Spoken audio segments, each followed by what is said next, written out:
Howdy everyone, this is Grant Bynum with Living Lux in Houston. I love my subscribers and guests. I want to welcome you here to this video, and we're going to talk about a really important topic. What I want to do for you is give you information that no one ever will give. It frustrates me, but it's important to know because there are a lot of good luxury apartments in Houston, but you need to have ones that are safe. So how do you know if one is safe? Well, what I'm going to do is I'm going to give you 5 factual things that you can use. Just 5 ways to determine if your next Houston luxury high-rise, penthouse, or apartment is safe. It's kind of like dating.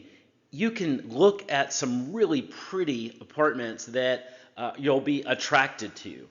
But in the same way as dating, man, you want to get to know them a little bit, figure out what's going on behind the scenes, and if they're really a quality place. It's the same thing with apartments. There's some beautiful apartments, but you're going to want to figure out if they've got kind of the good stuff for you and they're going to be safe for you. An amazing looking apartment is not necessarily a safe apartment. That's kind of the bottom line. It's easy to get fooled by seeing some really pretty luxury high rises in the Houston area, but you've got to just in your mind separate that and ask these factual questions that we're going to go over about safety. And really, the real truth is there are frankly some Houston luxury apartments that are gorgeous but unsafe, totally unsafe. I'm going to mention maybe a few of those as examples. One of them is the Drury. That is an unsafe, gorgeous looking apartment. It's in the Midtown area, very unsafe. I feel the same way about another one called the Travis. It's also in Midtown, unsafe. That's my personal opinion, and I'm allowed to have that opinion, but I believe it's true. If you're going to spend $2,000, $4,000, or $10,000 or more on rent, you deserve a safe apartment, right? Well, I agree. So I'm about to share with you those 5 easy ways to check your next Houston luxury apartment to see if it's safe. Let's go straight to number 1. Oh, and just a reminder, I'm Grant Bynum with Living Lux in Houston, and I care about your safety. And that's why I'm sharing this with you. Nobody else is going to talk to you about safety, no other realtor, but I am. So let's go to it. Okay, safety key number 1 is the building in a good area of town. Okay, I know this is probably really obvious. Forgive me if this is too obvious, but it's easy to get fooled by these pretty apartments. If they're a beautiful new apartment and they're located in a sketch area of town, this is where this comes in. So you can have a beautiful apartment that is modern, has all the floor-to-ceiling windows, I mean, the gorgeous stuff. But then if you're walking around the neighborhood and you see sketch folks like this, as you're walking from, just a few blocks away from your luxury apartment, do you really want to be in this kind of neighborhood? Hey, and what if you see this, a car being broken into, just walking around really close proximity to your neighborhood? Is this really an area that you want to consider? Of course not. So the thing I would just want to mention is just start, it's a foundation. It's like pouring concrete. You got to start with a safe area first.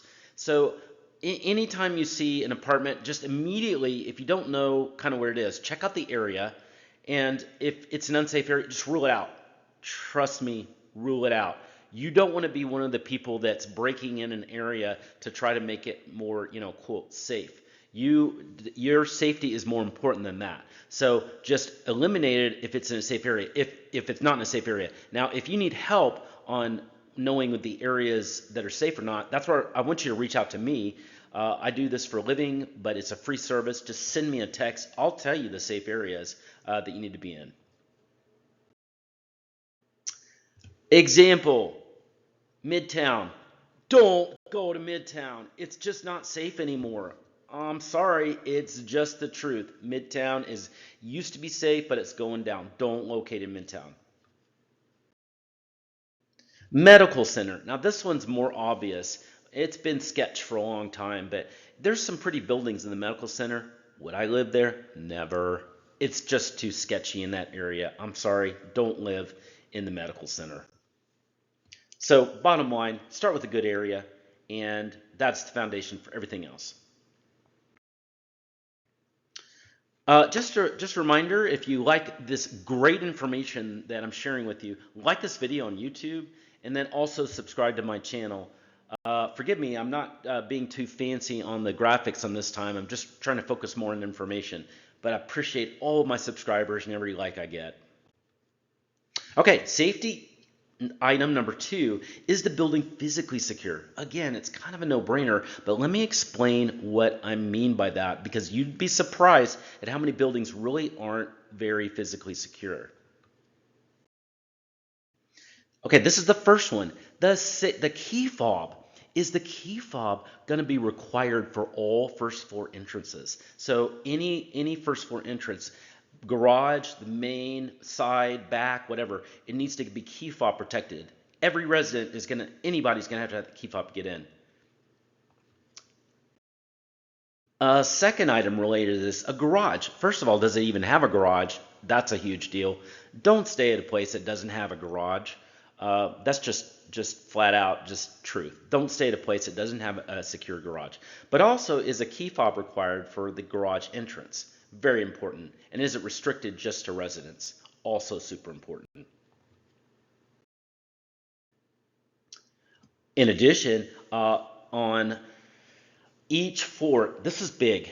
Okay, so I see a lot of buildings take care of the first 2 items, but the third one is where I really see a lot of buildings don't do this well. Every floor, bang, bang, bang, every single floor needs to be key fob protected. So you can't go from one floor to another, at least going up, unless that you have to flash your key fob. You want that. I know it's a little bit of a pain once you get in the building, but it's a huge security deal that will help you a lot if that's in place. So the key fob needs to be required for every floor. Okay, safety item number 3, does the building have a 24/7 concierge or at least video monitoring? So that concierge that you see, I know all buildings don't have a 24/7 concierge. They're usually going to have some sort of concierge, even if the leasing agent is acting like the concierge. But if there's a 24/7 concierge, that's a huge safety benefit.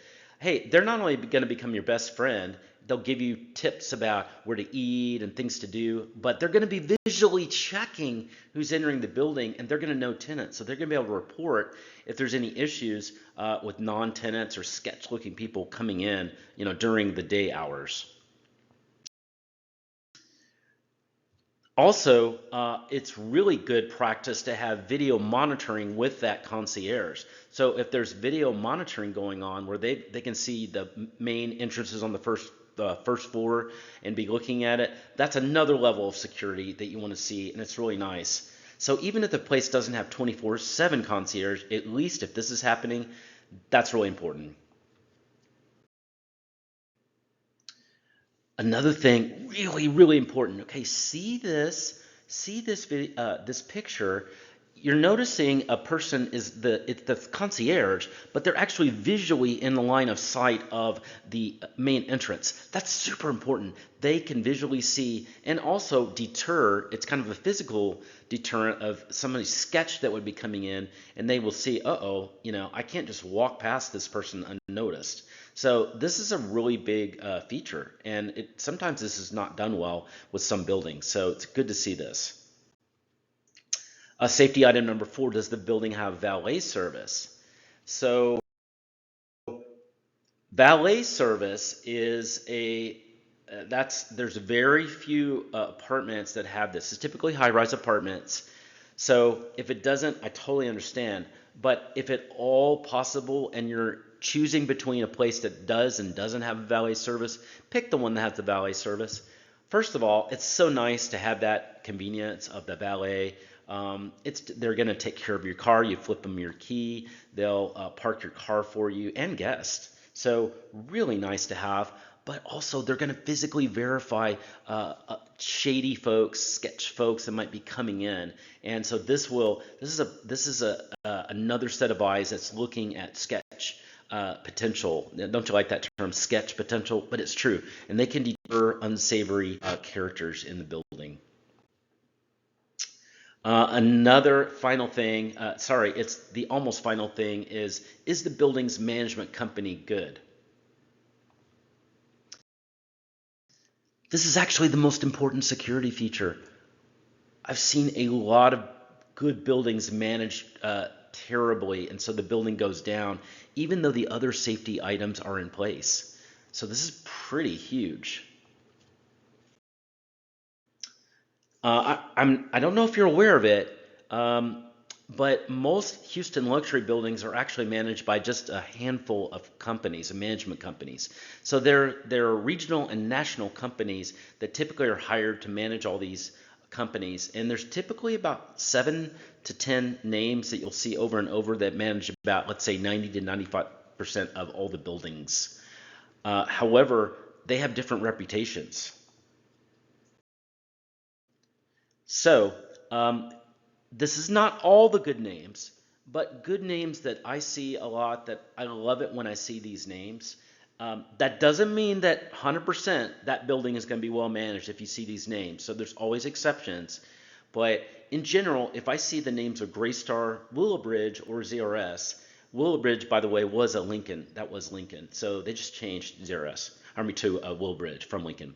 So these three, I breathe a sigh of relief, and you should too, in general, if you see these. That this is going to be a well-managed building, most likely. However, if you see these names, you need to red flag that potential property. This needs to be a property you may not want to get, maybe with some research, but maybe even not at all. It just depends. But this should be a red flag, and that, yes, that includes gables. That also includes equity, MAAC, and any property that really is super small but managing a big building is a red flag. I don't like seeing that. I want to see properties, management companies that really know what they're doing. Gables is atrocious. I can't stand that management company. This is my personal opinion, and I can have this personal opinion, but I think they're terrible as far as safety. So if I see a Gables property, it's just an immediate double red flag. Okay, a final safety tip. This is pretty big and it's so unnoticed. Does the building say no to Air BNB? Hey, I'm not against Airbnb. It's a great service and I use it. I use it on vacations.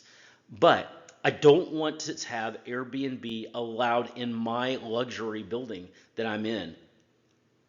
I think you probably know why, but let's check that out. So when an apartment is used by somebody as an Airbnb, first of all, that's usually not allowed in the lease. So they're already breaking their lease terms by doing that. So when they do that, they're allowing Airbnb folks that have no screening, no background screening, no anything screening, and they're giving them complete building access, just like everybody else that is in the building. So Airbnb guest, no screening at all, other than they're paying the Airbnb credit card, but this is seriously degrading the security of the building. It's a huge red flag. Now, when I ask properties and I say, "Hey, do you allow Airbnb?" Of course they will say no. Yeah, they'll all say no. But here's the real truth. What's going to happen is they actually I've heard I've heard a building say no, but then I figured out that it's still being allowed. And what happens is people are doing the Airbnb, and as long as there's no issue come up, and as long as the rent is being paid for that apartment, the basically the apartment is either looking the other way, they don't care, or they're just not going to do anything unless there's a complaint. It's kind of like weed. If you're going to smoke weed in a building, that's not allowed in Texas. I don't know if you know, but nobody's going to really do anything unless there's a complaint. That's another topic we'll cover later. But my point is, you can't just rely on the building and ask them. You've got to do a little bit more research on this one. Okay, so here's all 6. Take a picture of this and use this to evaluate any property that you're interested in. And also, hey, text me anytime. If you've got a property, that's what our service is all about. We're a free service. I would love to help you check out the safety of your building. And so text me. There's my number. You can just write it down and text me, 214-492-9791. And or you can fill out a form on Uptown 101, and I'll get to work on that property for you. Hey, I hope you've enjoyed this information, but that you found it really helpful. It's pretty critical. Can't wait to hear from you, and keep watching on our channel. We'll be giving you more and more great information.